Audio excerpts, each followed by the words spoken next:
하나님의 자녀는 하나님을 닮습니다. 네, 한 번 더 고백하겠습니다. 하나님의 자녀는 하나님을 닮습니다. 하나님은 우리의 인간관계에 참 많은 관심이 있으십니다. 우리가 지금 산상수훈을 살펴보고 있는데 하나님 나라의 법칙이잖아요. 그런데 이상하게 하나님은 땅의 일을 말씀하세요. 그러니까 천국 가서 어떻게 될 거다 이런 말은 하나도 없고 땅에서 어떻게 하라는 말이고요. 심지어 땅에서 하나님께 어떻게 하라 이 말보다 다른 사람에게 어떻게 하라 그 말이 훨씬 많습니다. 우리 하늘 아버지 하나님은 우리가 살아가는 땅에 관심을 가지고 계시고요. 우리가 다른 사람에게 어떻게 대하는지 우리의 인간관계에 관심이 있으시다라는 거예요. 그러니까 내가 오늘 만나는 사람에게 내가 어떻게 하느냐 그것이 신앙생활이라는 겁니다. 그러니까 믿음이 좋다는 건 인간관계를 잘한다라는 거예요. 지금 그 얘기를 합니다. 오늘 본문 말씀도 동일해요. 사람과의 관계를 이야기합니다. 우리에게 사람과의 관계에서 너에게 악을 행하고 좀 못되게 한 사람들이 있느냐? 그런데 그들을 대적하지 마라. 그렇게 이야기를 하세요. 마태복음 5장 38절에서 39절 보면 또 눈은 눈으로 이는 이로 갚으라 하였다. 너희가 들었으나 막 악한 일 당하면 갚아주고 막 이런 얘기를 들었으나 나는 너희에게 이르노니 악한 자를 대적하지 말라. 누구든지 내 오른뺨을 치거든 왼뺨도 돌려대라. 그러니까 악한 자를 대적하지 말고 오히려 대접해 주라는 거죠. 뭐 고발해서 속옷을 가지고자 하면 그것까지 주고, 야, 너 나랑 좀 같이 좀 가져오고 하면 더 가고. 그러니까 나에게 악하게 한 자를 대적하지 말고 오히려 그 사람을 잘 대접해 주라. 그렇게 이야기해요. 세상과 너무 다르잖아요. 세상은 당하고는 못 사는 시대입니다. 악한 일을 당하면 꼭 갚아주라 그래요. 우리가 왜 역지사지라는 말을 알잖아요. 뭐 다른 사람의 입장에서 상대방 입장에서 생각해보자. 뭐 그런 이야기입니다. 한자로 보면 역, 바꿀 역, 지는 땅지자거든요. 그러니까 근데 이건 뭐 그 사람들의 처지 뭐 이런 의미로. 그리고 사, 생각할 사. 그리고 지, 어조사지 이래가지고 바꾸어서 상대방 입장에서 한번 생각해보세요. 이게 역지사지입니다. 그런데 오늘날은 그 역지사지를 다르게 해석을 하더라고요. 표현을 하더라고요. 설교 용어는 아닙니다. 그러나 오늘날 어떻게 이렇게 표현하면 다시 한번 말씀드립니다. 설교 용어는 아니라서 좀 죄송합니다. 역으로 지랄을 해주어야 사람은 지가 잘못한 줄 안다.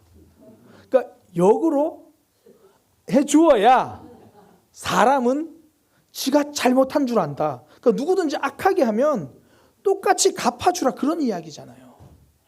심지어 이런 말도 들었습니다.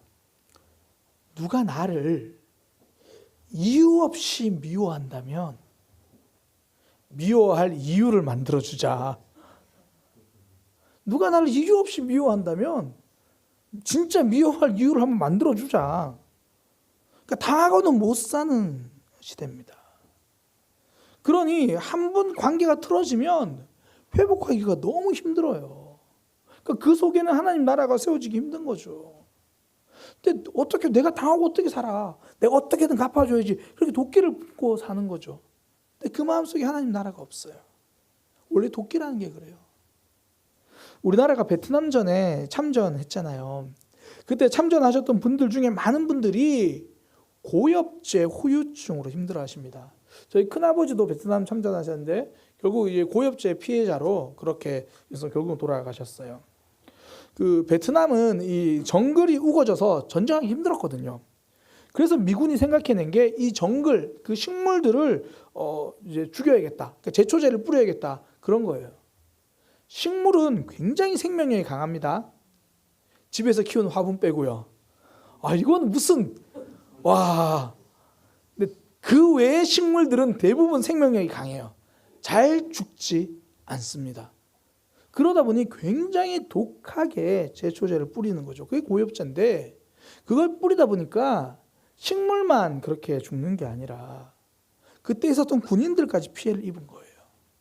그리고 단순히 고엽제를 뿌릴 때 그 곁에 있었던 그 당시에만 피해를 입은 게 아니라 20년이 지나도 계속해서 그 후유증으로 고생을 한 겁니다. 식물을 죽여야지라는 독함 때문에 그 주변에 있는 사람들까지 죽음으로 내몬 거예요. 누군가를 향해 도끼를 품고 있으면 그 곁에 있는 사람들까지 아프다는 거죠. 세상은 참으면 병난다고 말해요. 그런데 진짜는 악을 품으면 병나요. 악을 악으로 갚아줘야 시원하다고 말하지만 실상은 다릅니다. 제가 이전에도 한번 말씀드린 적이 있는데요. 그 드라마 더 글로리라는 드라마에 보면 그 학교 폭력 당했던 피해자가 복수하는 내용이잖아요. 그 옆에서 시청자가 보기에는 좀 뭔가 통쾌해요. 복수를 하지만. 근데 저는 그 드라마가 참 잘 만들어졌다고 생각하는 것 이유 중에 하나가 그 복수하는 그 주인공의 삶이 얼마나 피폐한지가 나타나요. 흔히 우리 사이다라고 그러잖아요. 그거 옆에서 보는 사람이 사이다예요. 당사자는 본인이 먼저 죽어요. 그래서 예수님은 악한 자를 대적하지 말고 오히려 대접해 주라 그런 이야기를 하는 겁니다. 나를 악으로 채우지 마라. 고엽제 인생이 되어서 내 마음부터 죽어가지 마라. 그런 이야기를 하는 거예요. 대신에 서로 눈은 눈으로 이는 이로 갚으려고 하는 그 사람 중에 그걸 먼저 끊어야 하나님 나라가 이루어진다라는 거예요. 혹시 도미노라는 걸 해보셨습니까? 그 도미노 피자 말고요. 도미노라고 플라스틱의 나무 같은 걸 이렇게 하나씩 세워요. 쫙 세우고 다 세워지면 톡 건드리면 쫙쫙 넘어지거든요. 이게 세울 때는 굉장히 힘들어요. 오래 걸려요. 근데 건드리면 순식간에 쓰러져요. 근데 그렇게 쫙 다다닥 넘어지다가 뭐 잘못 세웠거나 그래서 하나가 딱 버티고 있잖아요.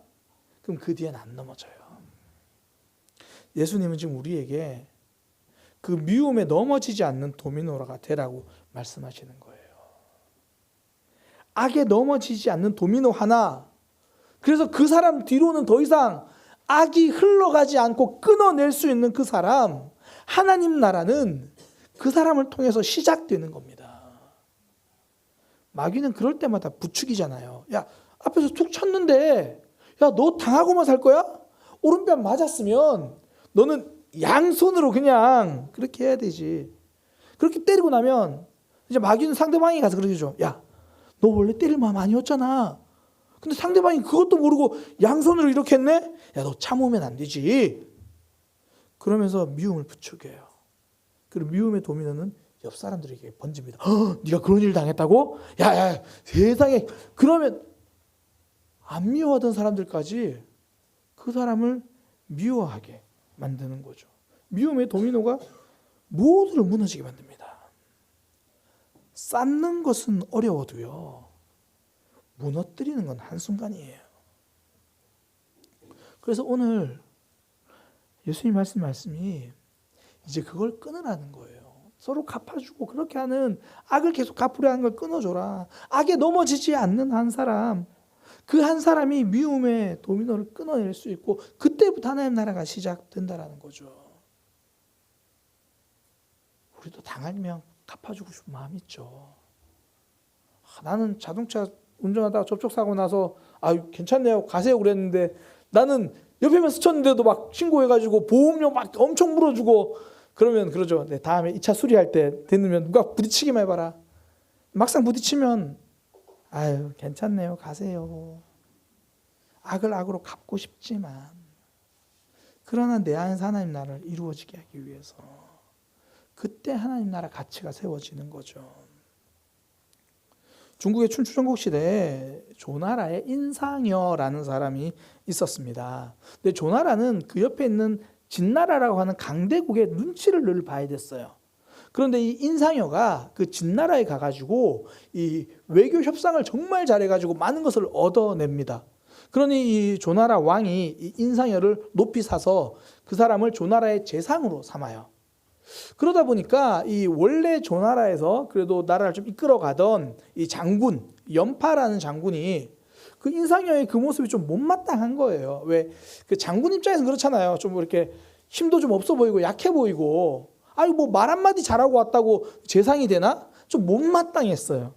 그래가지고 이 연파가 내가 저 인상여가 얼마나 볼품없는 사람인지를 내가 증명해 보이겠어. 내가 저 인상여를 만나면 모욕을 줘가지고 저 사람이 얼마나 약한 사람인지를 내가 다 드러나게 해주겠어. 그런 이야기를 공공연하게 다른 사람들이 하고 다니는 거예요. 그러니까 인상여가 연파 장군이 참석하는 회의가 있다 그러면 병을 핑계로 다 빠집니다. 그리고 길을 가다가도 저 멀리 연파 장군이 오면 자기는 수레 뒤에 숨어버려요. 그러니까 이런 모습을 보던 많은 선비들이, 인상여를 참 존경하는 선비들이 인상여를 찾아와서 이제 실망했다는 거죠. 아이, 그 대장부가 그게 뭡니까? 지금 연파 장군은 여기저기 다니면서 나리를 욕하고 있는데 오히려 나리는 뭐 그거 무조건 피하려고 그러고 연파 장군 얼굴 봤다고 숨어버리고, 얼마나 부끄럽습니까? 그랬더니 인상여가 이렇게 말합니다. 나는 강대국 진나라 왕 앞에서도 외교를 하고 성공시킨 사람입니다. 진나라 왕과 연파 장군 중에 두렵다면 누가 더 두렵겠습니까? 내가 연파 장군을 피하는 건 두려워서가 아닙니다. 지금 강한 진나라가 우리나라를 함부로 하지 못하는 건 밖으로는 연파 장군이 지키고 있고 안으로는 내가 내실을 다듬어 가고 있으니까 진나라가 우리나라를 넘보지 못하는 겁니다. 그런데 내가 연파 장군과 더불어 싸우기 시작하면 우리나라가 어떻게 되겠습니까? 인상여는 연파와 다투지 않았던 건 나라를 든든히 세우기 위함입니다. 연파 장군이 이 이야기를 듣게 돼요. 그리고는 자기의 겉옷, 상의를 다 벗고 가시나무를 등에 짊어지고 이 인상여의 집으로 가요. 그리고 이 가시나무로 저를 처벌해 주세요라고 죄를 청합니다. 이 말, 여기서 나온 말이 부형청죄입니다. 가시나무를 짊어지고 와서 죄를 청한다. 진짜 승리는 내가 더 악한 마음을 싸워 이겨가지고 상대방을 고개를 숙이게 하는 게 아니라 감동으로 마음을 숙이게 하는 거죠. 성도는 악한 마음 가지고 이겨내려고 그렇게 해서 저 사람을 내 뜻대로 만들어내는 게 아니라 감동으로 변화시키는 사람이죠. 삶에서요, 나를 이유 없이 미워하는 연파 같은 사람들 많잖아요. 뭐 직장 생활할 때도 만나고 뭐 어떤 모임에 가도 꼭 그런 사람 한두 명씩 있죠.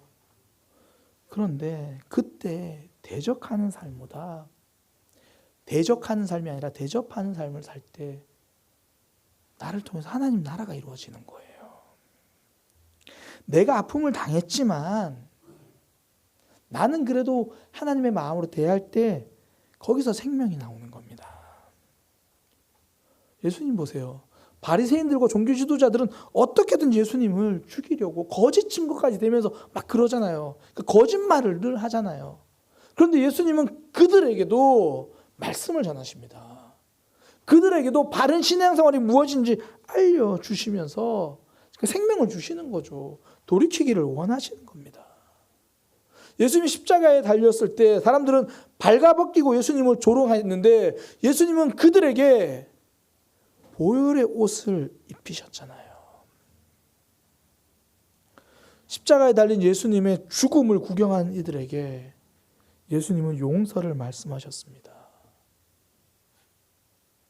가장 악받칠 수 있는 그 십자가 위에서 그 악을 끊어내시고 하나님 나라를 이루신 거예요.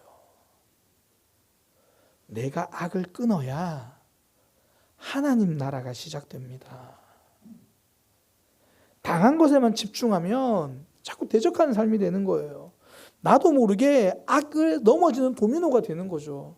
예수님도 저들이 나를 십자가에 못 박았다는 당한 것에만 집중하면 예수님도 동일하겠죠. 예수님은 당한 것에 집중하기보다 이 땅에 온 사명에 집중하셨잖아요. 그러니 결국 살리는 삶을 선택하셨습니다. 돌아보면 당한 것 없는 삶은 없어요. 억울하게 당한 일 얼마나 많아요. 근데 거기 집중하다 보면 자꾸 자다가도 잠이 안 오잖아요. 누워도. 다시 생각해도 막 그렇고.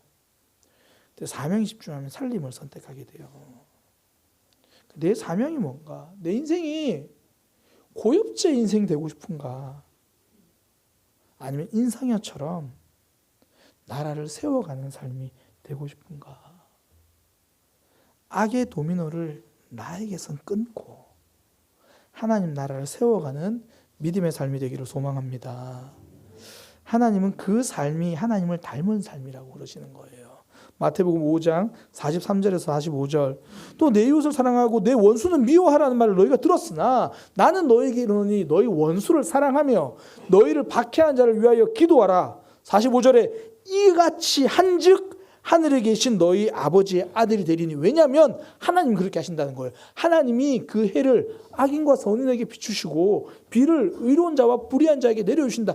하나님이 이렇게 하시니까 너희도 그렇게 하면 그게 하나님 닮은 거 아니냐, 그게 하나님 자녀 아니냐, 그런 얘기를 하는 거죠.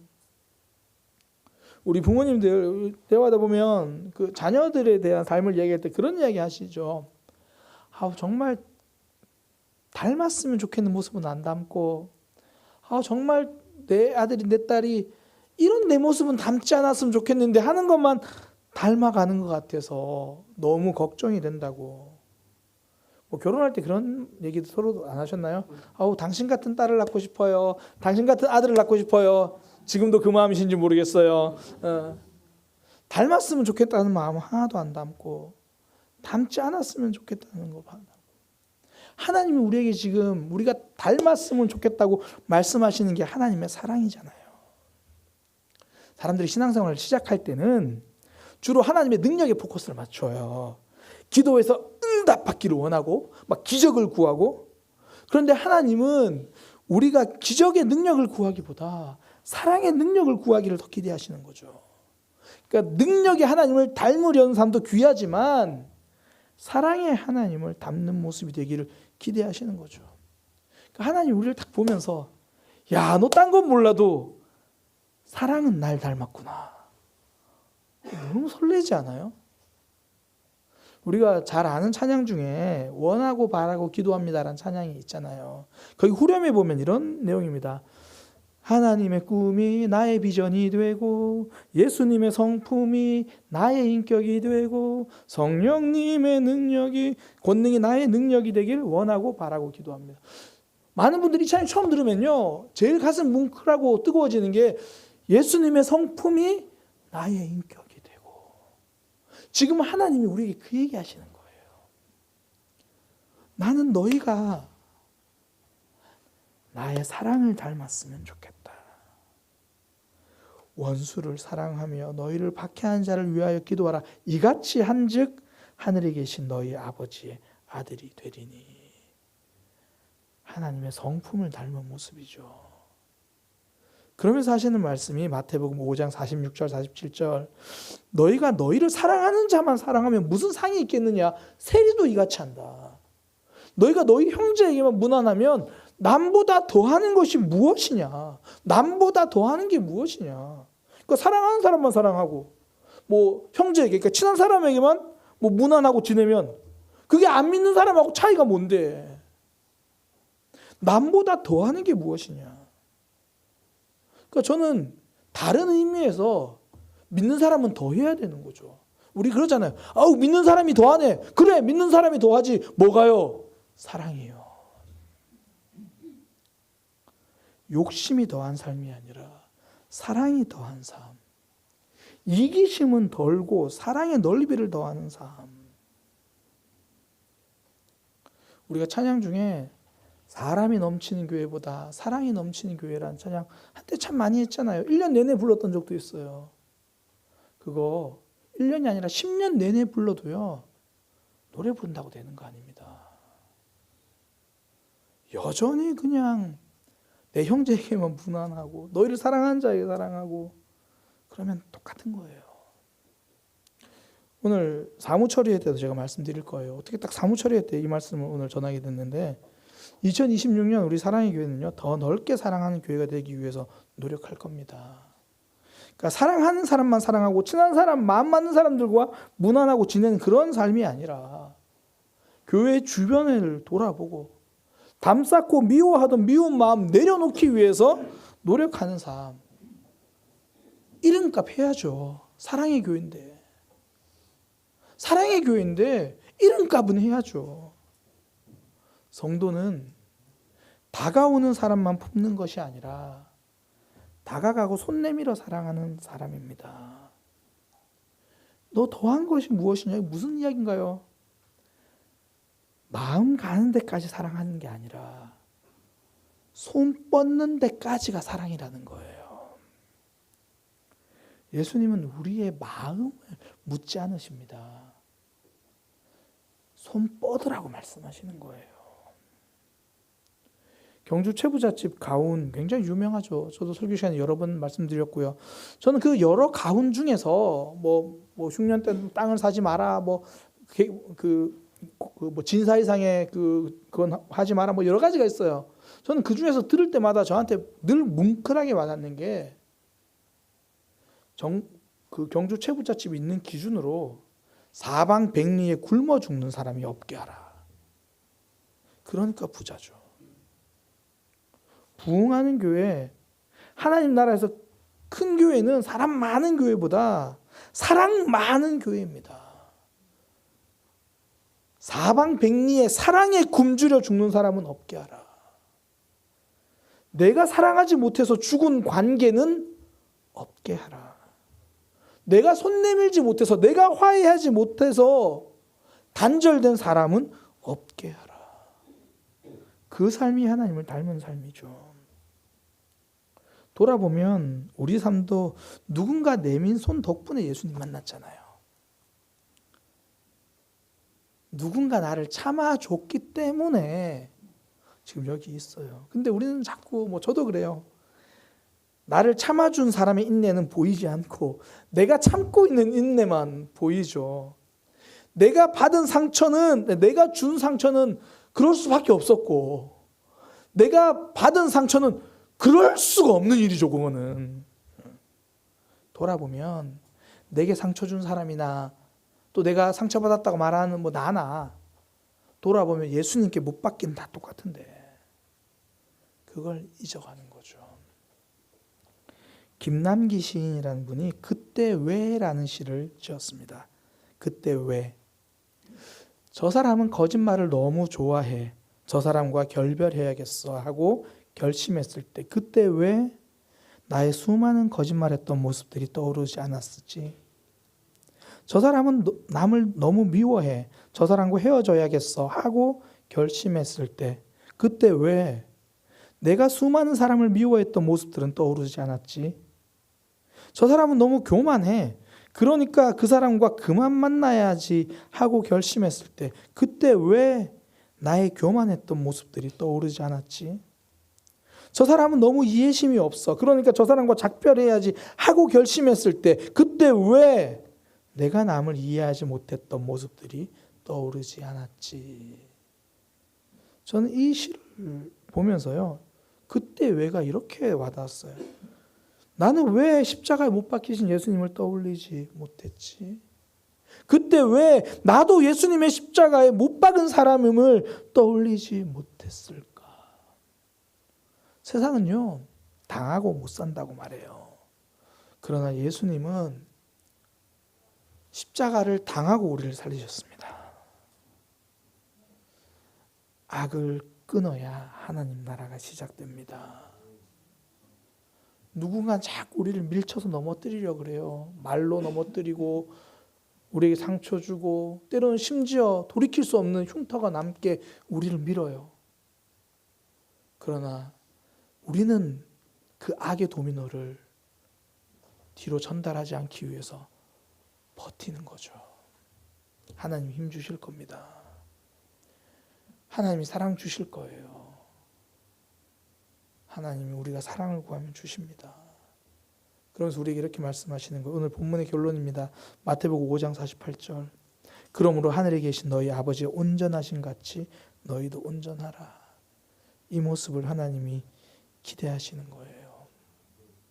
제가 앞서 말씀드린 것처럼 우리 교회 사람이 넘치는 그런 교회 전에 사랑이 넘치는 교회, 원래 그게 우리 교회의 이름이었잖아요. 우리 이름값 하는 교회가 되기를 소망합니다. 세상과 똑같은 모습 말고 사랑하는 사람만 사랑하고 내 주변 사람들만 무난하는 그런 사랑 말고 세상과는 다른 하나님을 닮은 그런 사랑을 하는 저와 여러분, 우리 사랑이 넘치는 교회가 되기를 소망합니다.